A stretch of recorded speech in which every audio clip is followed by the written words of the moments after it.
Early in 1984, the famous and important book by George Orwell, we have the Ministry of Truth, Mini-True in Newspeak, was startlingly different from any other object in sight. It was an enormous pyramidal structure of glittering white concrete, soaring up, terrace after terrace, 300 meters into the air.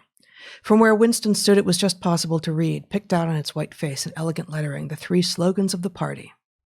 War is peace. Freedom is slavery. Ignorance is strength. Those are the 3 slogans of the party that we hear about in the rest of this unfortunately prescient book. War is peace, freedom is slavery, ignorance is strength.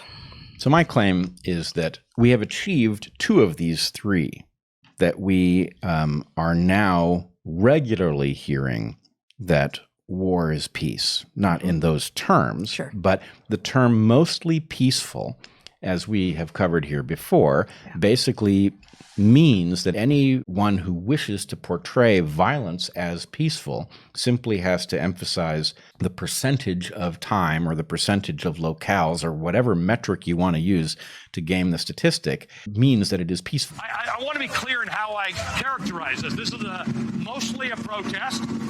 It is not generally speaking unruly, but fires have been started. And first thing I want to make perfectly clear: this has been almost entirely peaceful. In fact, completely peaceful. It's been a mostly peaceful protest, but then they chose to move in. Many of these protests have been largely peaceful. Mostly peaceful. Mostly peaceful. Mostly peaceful. Oh boy, oh boy. I'm looking at those live pictures next to you, and they seem very peaceful. there are always folks on the fringes of protest that do the things that we don't like. A few people who break a few windows and burn a few cars. They just threw something on fire, Chris, a firecracker. Something's on fire. My point is an intuitive rubric here, where the point is, there's been violence every night in Portland for the last 90? That sounds kind of unusually violent, right? Rather than, it was mostly peaceful. By what rubric? And my point is, if we're going to do everything by this mind-numbing statistical analysis that pretends to be quantitative on the basis that most of what it was not violent, as I pointed out on a previous live stream, the motorcade in Dallas in 1963 was overwhelmingly peaceful. I mean, why anybody even reports on the violence is hard to understand. Yeah, clearly bias in reporting. War is peace. This is a statistical version of that. Mostly peaceful is a way to ignore the violence. Freedom is slavery is the second one, and ignorance is strength. Yes, ignorance is strength. We have also achieved this one, right? Shutdown STEM, the Enlightenment is a white thing, logic is a tool of white oppression. Math is a tool of white supremacy. Math is a tool of white supremacy. Most foundationally, we have to understand that science and technology come out of colonial and very political traditions that assume that indigenous people are supposed to be on the receiving end of the gaze.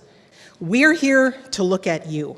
Science as a whole is a product of Western modernity, and the whole thing should be scratched off. So decolonizing the science would mean doing away with it entirely and starting all over again to deal with how we respond to the environment and how we understand it. Thank you.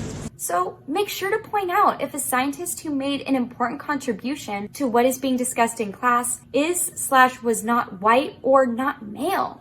And that's the flipping violence, colonize my mind, people who look like me been silenced, erased from your history books, science and technology, and please, oh God, don't get me started on philosophy, Plato, Aristotle, even Socrates, all in the name of white supremacy. I hope you get it, so check it. On many levels, mathematics itself operates as whiteness. Who gets credit for doing and developing mathematics, who is capable in mathematics, and who is seen as part of the mathematical community is generally viewed as white. All of these things are an attack on reason, right? And so they are an embrace of ignorance, obviously. For what purpose? For the purpose of wielding power. So here we've got 2 of the slogans on that pyramid, and we've fully achieved them. Now, freedom is slavery. I don't think we're quite there yet, but we're headed there. The ideology of individualism, equality, individual rights, and so forth has been a racialized ideology. And that liberalism, far from condemning white supremacy, far from condemning colonialism, far from condemning slavery, has usually been complicit with all of them. Liberalism is white supremacy. Liberalism is white supremacy. Liberalism is white supremacy. Liberalism is white supremacy. Liberalism is white supremacy. The revolution will not uphold the Constitution. The revolution will not uphold the Constitution. The revolution will not uphold the Constitution. The revolution will not uphold the Constitution. Right? We're definitely headed there because what we have are people putting other people through struggle sessions.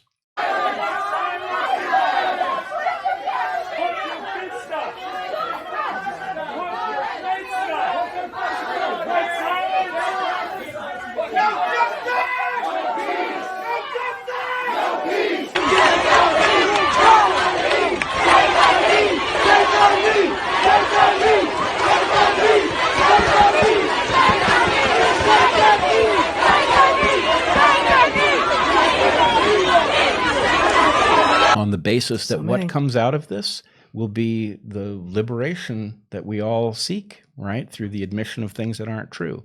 So at some level, we know that we are engaged in the process that Orwell was responding to, because the match between the things we are now contemplating and the slogans on the pyramid, which seem beyond ridiculous, the match is just too damn close. Yeah.